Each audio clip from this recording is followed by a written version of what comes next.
किसान भाइयों नमस्कार। किसान भाइयों देखिए, हमने आपको बताया था कि हमारे पास भी दो भैंसें हैं, दो गायें हैं। तो यहाँ पे मैं आप दिखा रहा हूँ, यहाँ पे जो ठंडी के समय में जो पराली डाला जाता है मैं आज निकाल रहा हूँ। मैं आपको बता दूँ इसके क्या फ़ायदे होते हैं। तो मैं सबको सबसे पहले बताऊँगा। यहाँ पे देखेंगे ये पूरी तरीके से अच्छी तरीके से यहाँ पे जितने ठंडी थी देखेंगे पूरी तरीके से सड़ चुका है।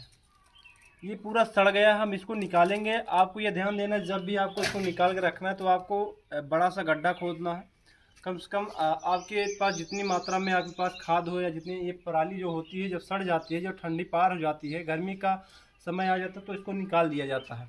तो आपको इसको गड्ढे में डालना, जिससे कि जब बरसात होती है, बरसात समय जब यहाँ पे धान कट जाएगा या गेहूँ कट जाता है तो उसके बाद ही डाला जाता है। जैसे यहाँ पे अब गेहूँ की कटाई हो जाएगी, गेहूँ की कटाई हो जाने के बाद जो ये खाद रहेगा जो हम गड्ढे में डाले रहेंगे, गड्ढे में इसको निकाल के जो है गड्ढे में भर के फिर जो है हम इसको वहाँ से उठा के, अगर आपके पास खेत खाली है तो इसको तब निकाल के आप डायरेक्ट में खेत में भी डाल सकते हैं, क्योंकि ये पूरी तरीके से सड़ चुका है।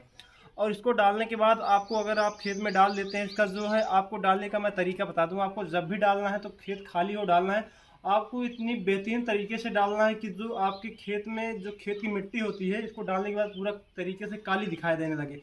इसका जो रिजल्ट होता है, जो इसका DAP, यूरिया, सब कुछ, जिंक सल्फेट, कुछ भी इसके जितना असर इसका होता है सब कुछ फेल हो जाता है इसके सामने।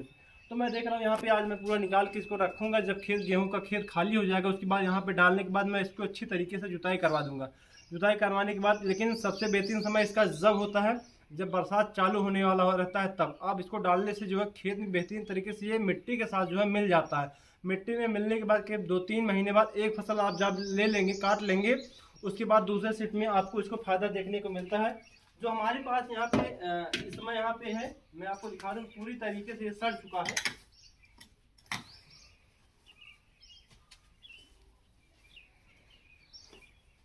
ये देखेंगे, आप देखेंगे पूरी तरीके से एकदम सड़ चुका है। ये खेत में डालने लायक तैयार है। अगर आपके पास भी जानवर नहीं है तो आप यहाँ पे अगर मार्केट में ख़रीदने जाएंगे तो इसका जो कीमत है 1500-1800 रुपये टाली है। तो ये जो है काफ़ी ज़्यादा महंगा भी है। अगर आपके पास 2-3 जानवर हैं, रखते हैं, तो आप पालिए और बेहतरीन तरीके का जो है अपने खेत में ऑर्गेनिक विधि से खेती कीजिए और बेहतरीन तरीके का प्रॉफिट लीजिए। इसके सामने DAP से लेके यूरिया, कोई भी रासायनिक उर्वरक सब फेल हो जाते हैं एक बार अगर अच्छी तरीके से ये खेत में पड़ जाए तो। आपको कम से कम 1 बीघे में 3 से 4 टाली, बड़ी वाली टाली से खाद डालना है, जिससे कि खेत में पूरी तरीके से खाद दिखाई दे। तो इस तरीके से अगर आप पालन करते हैं, अगर आपके पास भी गाय या भैंस है, तो क्या आप जो है सेमी ऑर्गेनिक खेती करते हैं या ऑर्गेनिक तरीके से खेती करते हैं, आप कमेंट करके ज़रूर बताएंगे। तो देख रहे हैं ये वही किसान का खेत है। देख सकते हैं किसान के पास करीब 2 बीघे खेत है मात्र, लेकिन उसके पास जो जानवर हैं उसके पास करीब 8 से 10 करीब भैंसें हैं। और ये गेहूं की फसल आप देख सकते हैं, यहाँ पे एक बार भी यूरिया का प्रयोग नहीं किया गया है और ना ही DAP का प्रयोग किया गया है और ना किसी दवा का छिड़काव किया गया, जिससे कि आप फसल देख सकते हैं कितनी बेहतरीन फसल है, लहलहा रही है, हरी भरी फसल है। और मैं जस्ट इसके बगल दिखा देता हूं कि आपके पास हमारे एक किसान हैं जिनकी फसल में तो आप देखेंगे यूरिया भी डाला गया है, DAP भी डाला गया है और तमाम प्रकार के जो है रासायनिक उर्वरक का प्रयोग किया गया है। और फसल देख सकते हैं। आपको कौन सी फसल ज़्यादा अच्छी लगी आप कमेंट करके ज़रूर बताएंगे। और यही होता है कि जो है हमारे जो पूर्वज थे गोबर की खाद का प्रयोग करते थे और जो फसल होती थी बहुत ही बेहतरीन होती थी।